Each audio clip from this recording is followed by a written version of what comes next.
दिव्य अनुभव नहीं हुए, मैंने सिर्फ किताबों में पढ़े।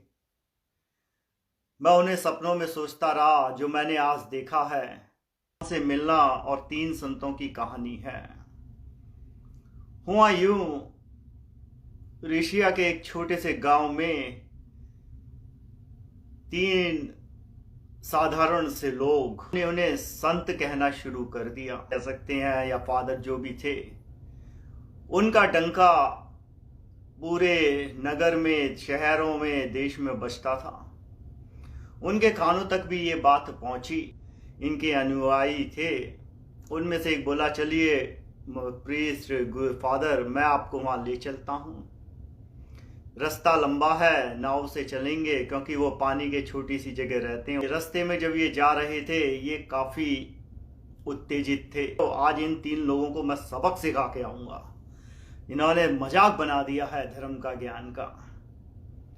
अब जब ये वहां पहुंचे, नदी किनारे इनकी नाव लगी, देखा लोगों का जमघट लगा हुआ है, तो बैठे हुए थे। उन्होंने बताया कि ये महान प्रीस्ट आज आए हैं, जो महान फादर हैं।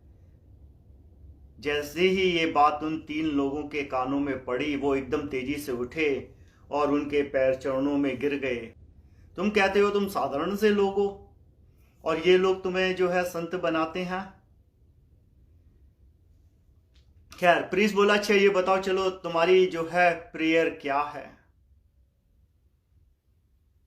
अब पहले वाले ने, संत ने दूसरे वाले की तरफ देखा, जैसे दूसरे की शक्ल देखने लगे। अब ये जो प्रीस्ट बाबू थे, इनका थोड़ा गुस्सा चढ़ गया। बोले, यार मैं सुबह से शाम तक यहीं बैठा रहूंगा क्या? तुम लोगों ने मजाक कर रखा है, बताते क्यों नहीं हो तुम्हारी प्रेयर क्या है? तब वो तीनों एक साथ बोले गुरुजी माफ करिएगा, माफी चाहते हैं, हमारी कोई प्रेयर है नहीं। वैसे तो हम लोग 3 हैं, और हमें ये बताया गया और हमें ये लगा जो ये गॉड है, सन ऑफ गॉड और होली गोस्ट, कहने का मतलब हुआ भगवान, भगवान का पुत्र, और होली भूत, मतलब सात्विक भूत। तो हमने एक प्रेयर बना ली, you are 3, we are 3, just mercy on us. वो प्रीस्ट हंसने लगा, बोला ये क्या मजाक कर रखा है, तुम्हारे पास कोई ऑफिशियल प्रेयर ही नहीं है, किसी धर्म की किताब की दी हुई, तुमने कोई धर्म की किताब ही नहीं पढ़ी है। बोला, तुम ये प्रार्थना स्थल तो जाते होगे, धार्मिक स्थल? वो तीनों बोले, ना जी ना, माफ करिएगा, हम कहीं ना जाते हैं, हम तो यहीं बैठते थे, बैठे बैठे हमारे दिमाग में ये प्रार्थना आ गई, हम ये करने लगे और लोगों ने हमें संत बना दिया। हम तो अभी भी हाथ जोड़ के माफी मांगते हैं, हम संत नहीं हैं। अब ये जो ऑफिशियल प्रीस्ट थे, अब इनका सीना 56 इंच का हो गया। बोले, चलो तुम्हें मैं अपनी प्रार्थना सिखाता हूं, और आज के बाद तुम्हें सिर्फ यही करनी है, वरना मैं तुम्हें अंदर डर करा दूंगा। वो बोले, ठीक है, जैसा आप बोलेंगे गुरुजी, हम तो वही कर लेंगे। अब सुबह से शाम हो गई। जो प्रीस्ट ने धर्म की पूरी किताब एक निकाल रखी थी, वो उन्हें पढ़ के सुनाने लगा। तीनों ने बहुत कोशिश करी, फाइनली हाथ जोड़े, बोले, हमसे याद नहीं हो पा रही है, माफ करिएगा। प्रीस्ट बोला, देखो आ तो गया हूं, छोड़ूंगा तो हूं नहीं। जैसे तैसे उन्हें वो कहानी उनने याद करा दी, जो भी प्रार्थना थी।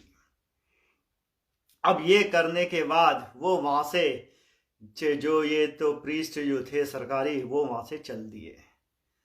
अब वो पानी में उनकी नाव जा रही थी, उनने अपने मल्ला से कहा, देखा हम ना कहते थे, ये धर्म गुरुओं का अपमान हो रहा है, धर्म हमारे बिगड़ चल सकता है, हमने इतने साल लगा दिए, इतनी किताबें पढ़ी, धार्मिक गुरु। उसने देखा 3 लोग दौड़ते हुए चले आ रहे हैं उसकी तरफ।